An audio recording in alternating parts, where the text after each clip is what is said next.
नमस्कार मेहमान राजियों, आज मैं आप लोगों को गरुड़ पुराण में वर्णित संतप्तक ब्राह्मण तथा 5 प्रेतों की कथा सुनाता हूं। आप लोग इसे श्रद्धापूर्वक श्रवण करें और पुण्य के भागी बने। ओम श्री परमात्मने नमः।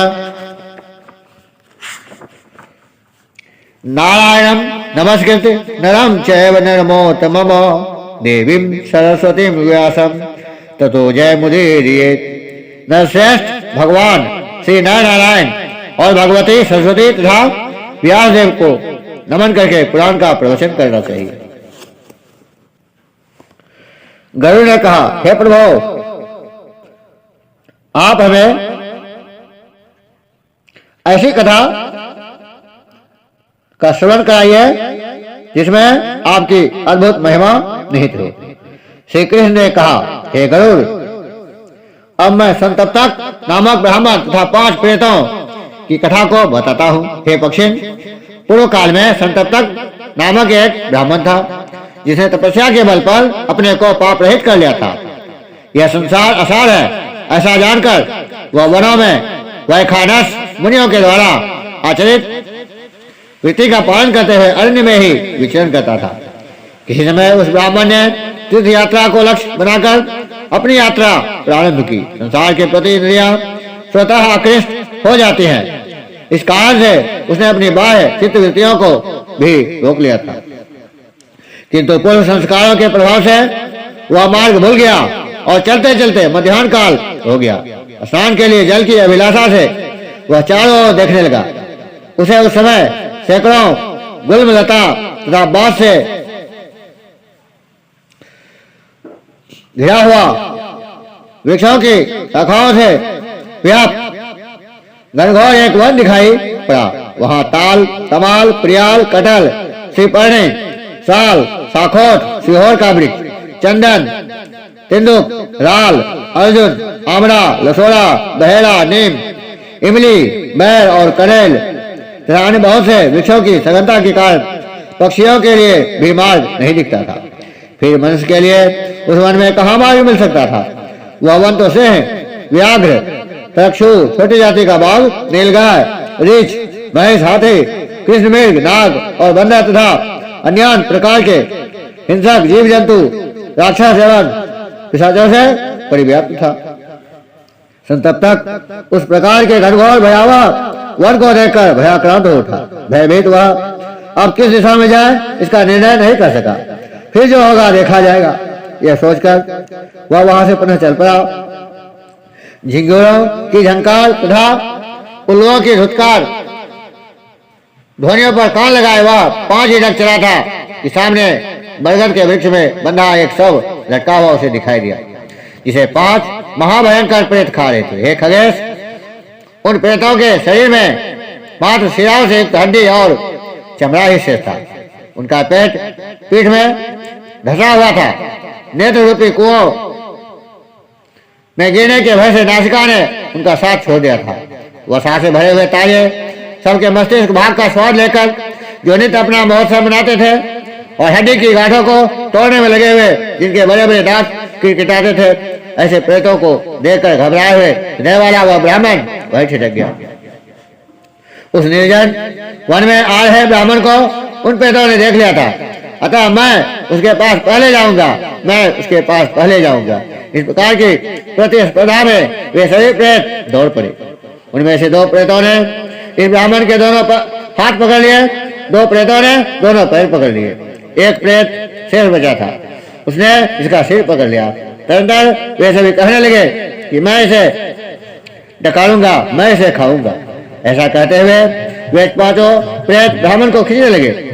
फिर से साथ लेकर वे सहसा आकाश में चले गए। किंतु उस बरगद पर सबका अभी कितना मांस शेष है और कितना नहीं, इस बात को भी वे सोच रहे थे। उसी समय उन लोगों ने देखा कि दांतों के द्वारा नोचे जाने के कारण वह सब तो अभी फटे हुए हाथ से युक्त है। इसलिए वे आकाश से नीचे उतर आए और सबको अपने पैरों से बांधकर पुनः आकाश में ही उड़ गए। आकाश में ले जाए जा रहे उस प्रेत रूप में स्वयं को ही समझकर वह भयात पूर्ण मन से मेरी शरण में आया। देवाधिदेव चिन्मय सुदर्शन चक्रधारी मुझहरी को प्रणाम कर वह इस प्रकार स्तुति करने लगा। जिन भगवान ने अपने चक्र के प्रहार से ग्राह के मुख को विदीर्ण कर उसके दुख को नष्ट किया था, जो ग्राह के मुख में फंसे हुए गजराज को मुक्त कराने वाले हैं, वे श्री हरि में कर्म पाश को काटकर मुझे मुक्त करे। मगर नरेश जरासंध ने निर्दोष राजाओं को बंदी बनाकर कारागार में डाल दिया था। जिन मुरारी श्री कृष्ण ने राजसूय यज्ञ के लिए पांडुपुत्र भीमसेन के द्वारा उस दुष्ट को मल्ल युद्ध में मरवाकर राजाओं को मुक्त किया था, वे इस समय मेरे कर्म पाश को काटकर मेरा दुख दूर करें। हे गरुड़, उस समय दत्तचित्त होकर जब वह मेरी स्तुति में लग गया तो उसे सुनते ही मैं भी उठ खड़ा हुआ और सहसा वहां जा पहुंचा जहां प्रेत उसको लेकर जा रहे थे। उन लोगों के द्वारा ले जाते हुए उस ब्राह्मण को देखकर मुझे आश्चर्य हुआ। कुछ काल तक बिना पूछे मैं भी उनके पीछे पीछे चलने लगा। मेरी सन्निधि मात्र से उस ब्राह्मण को पालकी में सोए हुए राजा के समान सुख प्राप्त हुआ। इसके बाद मैंने मार्ग में सुमेरु पर्वत पर जा रहे मणिभद्र नामक यक्षराज को देखा। मैंने नेत्रों के संकेत से उन्हें अपने पास बुलाया और कहा, हे यक्षराज, तुम इस समय इन प्रेतों को विनष्ट करने के लिए प्रतिद्वंदी योद्धा बन जाओ। युद्ध में इन्हें मारकर इस सब को अपने अधिकार में करो। ऐसा सुनते ही उस मणिभद्र ने प्रेतों को दुख पहुंचाने वाले प्रेत रूप को धारण कर लिया। दोनों भुजाओं को फैलाकर ओठों को जीभ से चाटते हुए और अपनी लंबी लंबी निश्वासों से उन प्रेतों को दहलाते हुए वह मणिभद्र उनके सम्मुख जाकर डट गया। उसने दो को अपनी भुजाओं से, दो को अपने पैरों से और एक को सिर से पकड़ लिया। उसके बाद अपने शक्तिशाली मुक्के से उन प्रेतों को ऐसा प्रहार किया कि वे सभी विवर्ण मुख हो गए। वे उस ब्राह्मण तथा सबको एक हाथ और एक पैर से पकड़कर युद्ध करने लगे। उन लोगों ने अपने नख, थप्पड़, लात एवं दांतों से उस पर प्रहार किए, पर मणिभद्र ने उनके प्रहार को विफल कर उनसे सबको ले लिया। उस यक्ष के द्वारा सबको छीन लिए जाने पर पारियात्र पर्वत पर उस ब्राह्मण को छोड़कर वे सभी प्रेत अत्यंत उत्साह से भरे हुए पुनः प्रेत रूप मणिभद्र की ओर दौड़ पड़े। क्षण मात्र में ही उन लोगों ने वायु के समान द्रुतगामी मणिभद्र को घेर लिया, किंतु वह अदृश्य हो गया। ऐसी स्थिति देखकर हताश होकर वे प्रेत उस ब्राह्मण के पास जा पहुंचे। उस पर्वत पर पहुंचकर उन लोगों ने ब्राह्मण को ज्यों ही मारना प्रारंभ किया, त्यों ही मेरी उपस्थिति और ब्राह्मण के प्रभाव से तत्काल उनमें पूर्व जन्म की स्मृति जागृत हो उठी। इसके बाद ब्राह्मण की प्रदक्षिणा करके उन प्रेतों ने ब्राह्मण श्रेष्ठ से कहा, हे विप्रदेव, आप हमें क्षमा करें। उनके दीन वचनों को सुनकर ब्राह्मण ने पूछा, आप कौन है? यह क्या कोई माया है अथवा यह मैं स्वप्न देख रहा हूँ या यह मेरे चित्त का विभ्रम है? प्रेतों ने कहा, हम सब प्रेत हैं और पूर्व जन्म के दुष्कर्मों के प्रभाव से इस योनि को प्राप्त हुए हैं। ब्राह्मण ने कहा, हे प्रेतों, तुम्हारे क्या नाम है? तुम सब क्या करते हो? तुम्हें कैसे इस दशा की प्राप्ति हुई? पहले मेरे प्रति तुम लोगों का व्यवहार कैसे अविनयी था और इस समय कैसे विनयी हो गया है? प्रेतों ने कहा, हे योगीराज, आप यथाक्रम अपने प्रश्नों का उत्तर सुने। हे योगीराज, हम आपके दर्शन से निष्पाप हो गए हैं। हमारे नाम क्रमशः परियुषित, शुचिमुख, शीघ्रग, रोधक और लेखक हैं। ब्राह्मण ने कहा, हे प्रेतों, पूर्व कर्म से उत्पन्न प्रेतों का नाम कैसे निरर्थक हो सकता है?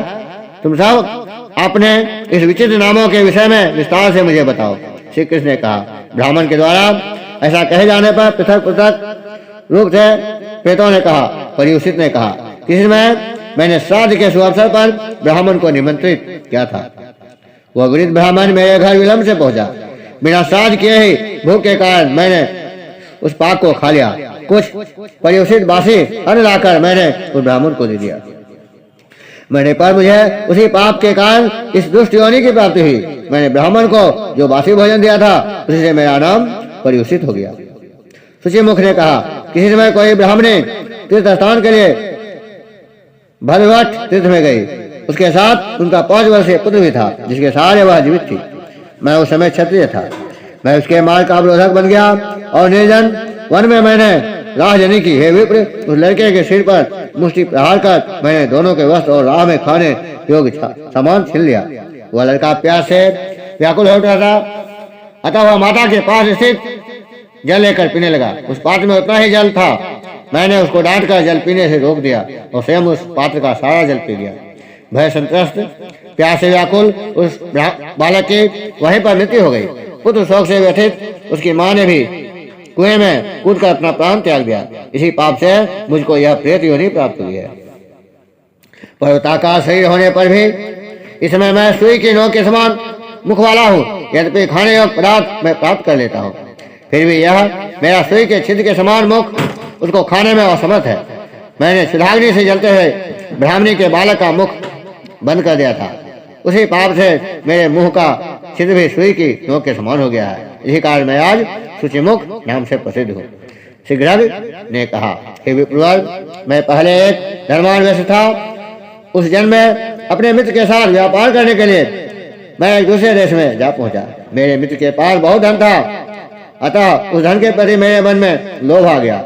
अदृष्ट के विपरीत होने से वह मेरा मूलधन समाप्त हो चुका था। हम दोनों ने वहां से निकलकर मार्ग में स्थित नदी को नाव से पार करना प्रारंभ किया। उस समय आकाश में सूर्य लाल हो गया था। रात की थकान से व्याकुल मेरा वह मित्र मेरी गोद में अपना सिर रखकर सो गया। उस समय लोभवश मेरी बुद्धि अत्यंत क्रूर हो उठी। अतः सूर्यास्त हो जाने पर गोद में सोए हुए अपने मित्र को मैंने जल प्रवाह में फेंक दिया। मेरे द्वारा नाव में किए गए उस कृत्य को अन्य लोग भी न जान सके।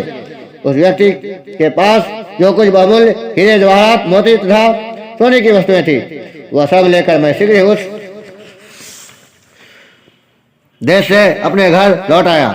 घर में वह सब सामान रखकर मैंने उस मित्र की पत्नी के पास जाकर कहा कि मार्ग में डाकुओं ने मेरे उस मित्र को मारकर सब सामान छीन लिया और मैं भाग आया हूँ।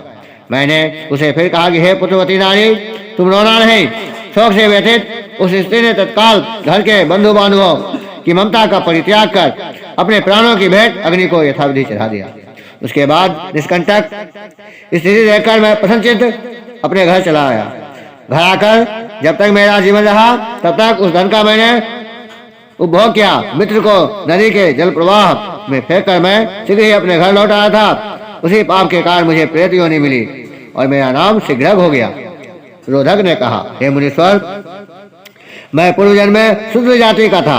राजभवन से मुझे जीवन यापन के लिए उपहार में बहुत बड़े बड़े 100 गांवों का अधिकार प्राप्त था। मेरे परिवार में वह माता पिता थे और एक छोटा सगा भाई था। लोभवश मैंने शीघ्र ही अपने उस भाई को अलग कर दिया, जिसके कारण अन्न वस्त्र से रहित उस भाई को अत्यधिक दुख भोगना पड़ा। उसके दुख को देखकर मेरे माता पिता लोग छिपकर कुछ न कुछ उसको दे देते थे। जब मैंने भाई को माता पिता के द्वारा दी जा रही उस सहायता की बात विश्वस्त पुरुषों से सुनी तो एक सुने घर में माता पिता को जंजीर से रुद्ध कर दिया। कुछ दिनों के बाद दुखी उन दोनों ने विष पीकर अपनी जीवन लीला समाप्त कर दी। हे द्विज, माता पिता से रहित होकर मेरा भाई भी इधर उधर भटकने लगा। ग्राम तथा नगर में भटकता हुआ एक दिन वह भी भूख से पीड़ित होकर मर गया। हे ब्राह्मण, मरने के बाद उसी पाप के कारण मुझे यह प्रेत योनि मिली। माता पिता को मैंने बंदी बनाया था, इसी कारण मेरा नाम रोधक पड़ा। लेखक ने कहा, हे विप्रदेव, मैं पूर्व जन्म में उज्जैन नगर का ब्राह्मण था। वहां के राजा ने मेरी नियुक्ति देवालय में पुजारी के पद पर की थी। उस मंदिर में विभिन्न नाम वाली बहुत सी मूर्तियां थी। स्वर्ण निर्मित उन प्रतिमाओं के अंगों में बहुत सा रत्न भी लगा हुआ था। उनकी पूजा करते हुए मेरी बुद्धि पापासक्त हो गई। अतः मैंने एक तेज धार वाले लोहे से उन मूर्तियों के नेत्रादि से रत्नों को निकाल लिया। छत विछत और रत्न रहित नेत्रों को देखकर राजा प्रज्वलित अग्नि के समान क्रोध से तमतमा उठा। उसके बाद राजा ने यह प्रतिज्ञा की कि जो चाहे श्रेष्ठ ब्राह्मण ही क्यों न हो, यदि उसने मूर्तियों से रत्न और सोना चुराया होगा तो ज्ञात होने पर निश्चित ही मेरे द्वारा मारा जाएगा। वह सब सुनकर मैंने रात्रि में तलवार उठाई और राजा के घर में जाकर उसका पशु की तरह वध कर दिया। तदंतर चुराई गई मणियों तथा सोने को लेकर मैं रात्रि में ही अन्यत्र जाने लगा, किंतु मार्ग में स्थित घनघोर जंगल में एक व्याघ्र ने मुझे मार डाला। मैंने लोहे से प्रतिमा छेदन एवं काटने का जो कार्य किया था, उस पाप से आज मैं लेखक नाम का प्रेत हूँ। नरक भोग करने के पश्चात मुझे यही प्रेत योनि प्राप्त हुई है। ब्राह्मण ने कहा, हे प्रेत गणों, आप लोगों ने अपनी जैसी दशाएं बताई है, वैसे ही आप सबके नाम भी है। वर्तमान समय में तुम लोगों का आचरण और आहार क्या है, उसको भी मुझे बताओ। प्रेतों ने कहा, हे द्विजराज, जहाँ पर वेद मार्ग का अनुसरण होता है, जहाँ लज्जा, धर्म, दम, क्षमा, धृति और ज्ञान ये सब रहते हैं, वहाँ हम सब वास नहीं करते। जिसके घर में श्राद्ध तथा तर्पण का कार्य नहीं किया जाता, उसके शरीर से मांस और रक्त बलात् अपहृत करके हम उसे पीड़ा पहुंचाते हैं। मांस खाना और रक्त पीना यही हमारा आचरण है। ये निष्पाप सभी लोगों के द्वारा निंदनीय हमारे आहार कुछ तो आपने देख लिया है, और जो आपको मालूम नहीं है उसको हम बता रहे हैं। हे विप्र, वमन, विष्ठा, कीचड़, कफ, मूत्र और आंसुओं के साथ निकलने वाला मल हमारा भक्ष्य और पान है। इसके आगे न पूछें, क्योंकि अपने आहार को बताते हुए हमें बहुत लज्जा आ रही है। हे स्वामिन, हम सब अज्ञानी, तामसी, मंदबुद्धि और भय से भागने वाले हैं। हे विप्र, हमें पूर्व जन्म की स्मृति एकाएक आ गई है। अपने विनय या अविनय के संदर्भ में हम कुछ नहीं जानते हैं। श्री कृष्ण ने कहा, हे गरुड़, प्रेतों के ऐसा कहने एवं ब्राह्मण के सुनने के समय मैंने उन्हें दर्शन दिया। हृदय में निवास करने वाले अंतर्यामी पुरुष के स्वरूप को सामने देखकर उस श्रेष्ठ ब्राह्मण ने पृथ्वी पर साष्टांग प्रणाम किया और स्तुतियों से मुझे संतुष्ट किया। आश्चर्य से उत्फुल्ल नेत्र वाले उन प्रेतों ने तपस्या की। हे खगराज, प्रेमाधिक्य होने से उनकी वाणी रुक गई। उस समय उनके मुख से कुछ भी नहीं निकल पा रहा था। सखित वाणी में वह ब्राह्मण कहने लगा, हे प्रभु, आप कृपा करके रजोगुण के कारण घोर चित्त वाले और तमोगुण से मूढ़ चित्त वाले प्राणियों का उद्धार करते हैं। आपको नमस्कार है। ब्राह्मण ने जैसे ही कहा, उसी में मेरी इच्छा से अत्यंत तेजस्वी श्रेष्ठ आकाशचारी गंधर्व एवं अप्सराओं से युक्त 6 विमान वहां आ पहुंचे। उन विमानों की प्रभा से वह पर्वत चतुर्दिक आलोकित हो गया। उन 5 के साथ वह ब्राह्मण विमान पर चढ़कर मेरे लोक को चला गया। ओम नमो भगवते वासुदेवाय। इस प्रकार संतप्तक ब्राह्मण और 5 प्रेतों की कथा पूरी हुई। ओम भगवान विष्णु नमः। ओम नमो भगवते वासुदेवाय।